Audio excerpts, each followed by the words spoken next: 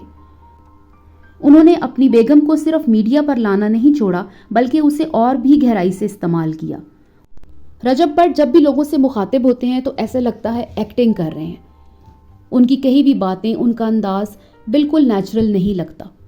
لوگوں سے ہمدردی بھی وہ جس طریقے سے سمیٹ رہے ہوتے ہیں اس میں بھی ان کی اداکاری نظر آتی ہے۔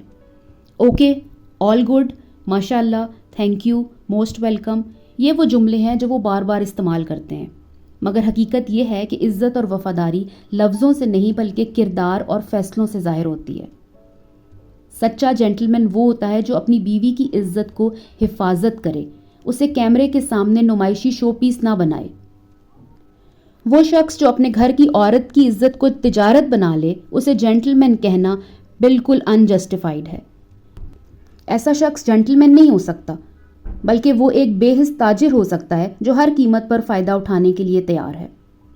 رجب بٹ اور ان کی فیملی ولاگنگ کا یہ سلسلہ صرف ایک ویڈیو یا ایک چینل تک محدود نہیں ہے، یہ ایک ایسی ذہنیت کی نشاندہی کرتا ہے جہاں انسانی رشتوں کی قدریں پیسوں کے مقابلے میں گھٹتی جا رہی ہیں۔ ہمیں اس دور میں جب ہر چیز کو پیسوں کے ترازو میں تولا جاتا ہے، اپنے اہم رشتوں کو حفاظت دینی چاہیے۔ ہمیں سوشل میڈیا کے اس فریب سے بچنا چاہیے جو ہمیں بے بنیاد چمک دھمک دکھاتا ہے۔ یاد رکھیں، ہر چیز جو چمکتی ہے وہ کبھی بھی سونا نہیں ہوتی۔ جیسا کہ آپ سب جانتے ہیں کہ رجب بٹ کی اہلیہ ایکسپیکٹ کر رہی ہیں اور بہت جلد ان کی طرف سے بیبی کی نیوز آنے والی ہے۔ امید کرتے ہیں کہ رجب بٹ اپنی بیگم کی پرائیویسی کا خیال رکھیں گے، اس کو عزت دیں گے، اور جس چیز کی ان کو ندامت تھی کہ میں بیگم کو میڈیا پر لے کر آیا، اس ہاسپٹل جرنی کو جس فیز میں سے وہ گزری ہے اس کو ولاگز کا حصہ نہیں بنائیں گے، نہ اپنے ولاگز میں اس کو شامل کریں گے، نہ ہی ان کے گھر کا کوئی اور فرد اس خاتون کی پرائیویسی کو بریچ کر کے اپنے ولاگز کا حصہ بنائے گا۔ اپنا بہت خیال رکھیے گا. اللہ حافظ.